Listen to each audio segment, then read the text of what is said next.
very good evening to you wherever you are watching us from. My name is Abdelrazak Ali and thank you so much for joining us here on Dalsan TV English News. Let's have a look at some of our top stories. Somali President Hassan Sheikh Mohamud visits troops who have completed their military training in Eritrea. Somali government issues alert after Al-Shabaab suffer massive casualties. Ethiopia-Somalia Information on Security Institutions ink agreement to joint combat terrorism.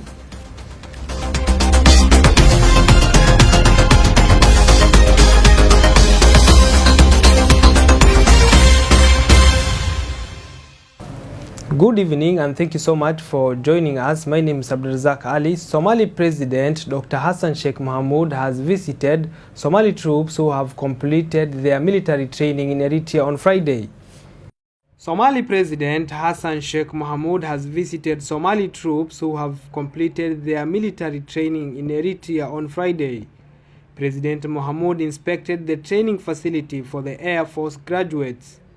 At least 5,000 Somali trainees were secretly dispatched to Eritrea for training beginning in mid-August 2019 and continuing until June 2020. The Eritrean government said that the recruits received rigorous training. Mohamud was accompanied by President Isaias Afwerki, who welcomed the Somali president. During a previous visit to Eritrea in July, President Mohamud promised that the troops would soon return home to participate in the offensive against Al-Shabaab fighters. However, he did not commit to a timeline for their return. Meanwhile, the Somali government has issued a warning about possible Al-Shabaab attacks in the capital Mogadishu in retaliation for the group's recent loss of major lands to government forces backed by local militia forces.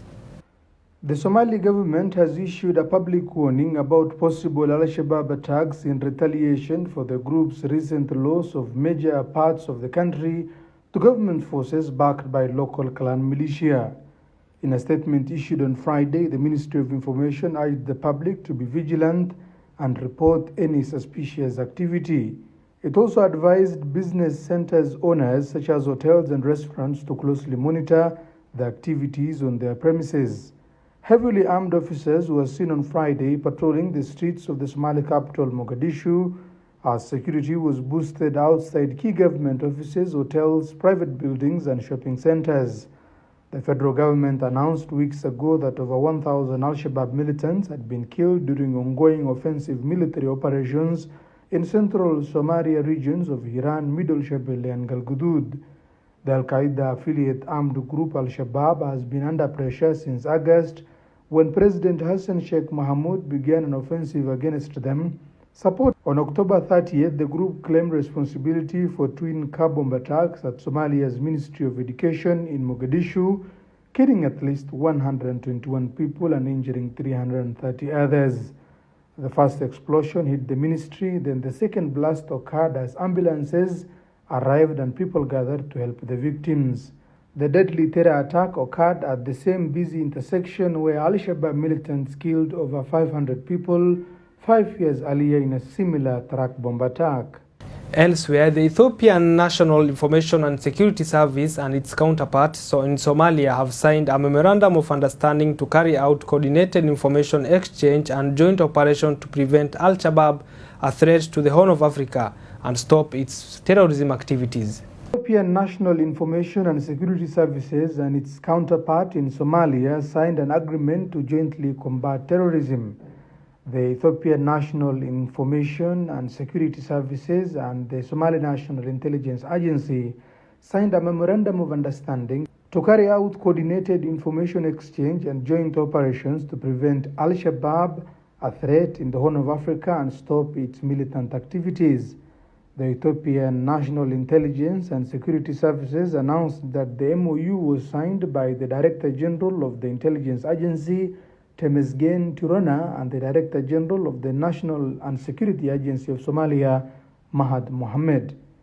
The Director General of the Ethiopia's National Intelligence Agency expressed his deep sadness at the recent militant attack by Al-Shabaab in Mogadishu. He mentioned that his institution has been studying the communication network of the militant group as it is a source of threat not only to Ethiopia and Somalia but also to the larger Horn of Africa. The director indicated that since the National Intelligence and Security Agency is still closely monitoring members of the group, it will exchange information with Somalia's information and security institutions, assist operations in selected areas, and provide multifaceted support. The Director General of Somalia's National Intelligence Agency, Mahad Mohammed, said that the threat posed by Al-Shabaab militant group to the Horn of African country is growing as it attacks across the borders of Somalia as well as neighboring countries. He said that in order to eliminate the threat posed by the group in the Horn of Africa region, the intelligence and security institutions of Ethiopia and Somalia should work together to clean up the leaders and cells of the militant group operating in Somalia and Ethiopia. Mahad also stated that Ethiopia has great capacity and experience in preventing and foiling terrorism.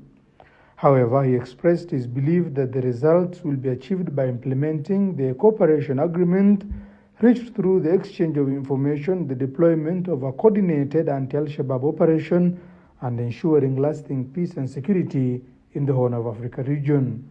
Now elsewhere, at least 12 people have been killed when a gasoline tanker crashed on a major road and then exploded in Nigeria's north-central Kogi state, police have confirmed. At least 12 people were killed when a gasoline tanker crashed on a major road and then exploded in Nigeria's north-central Kogi state, police said on Friday. The tanker had a brake failure along major road of the Ofu Council area on Thursday night when it collided with a vehicle obstructing the highway, causing a fireball, police spokesman told the Associated Press. The vehicle crashed cars on the way, and 12 people were killed, all burnt to death, said William Ovie Aye with the Kogi Police Command. BC Kazim with Nigeria's Federal Road Safety Corps said 18 people were involved in the crash. 7 sustained various degrees of injuries while remaining 11 were burnt beyond recognition at the scene, Kazim said in a statement. The road has been cordoned off and road safety workers are working to identify the victims, Kazim said. Such crashes are common along most major roads in Nigeria, with new measures introduced by the country's road safety corps failing to curb their occurrence. Kogi is a known hotspot with more than 10 people killed in a similar crash in September. We have come to the end of Dalsan TV English News. My name is Abdelrazak Ali. Thank you so much for joining us here on Dalsan TV.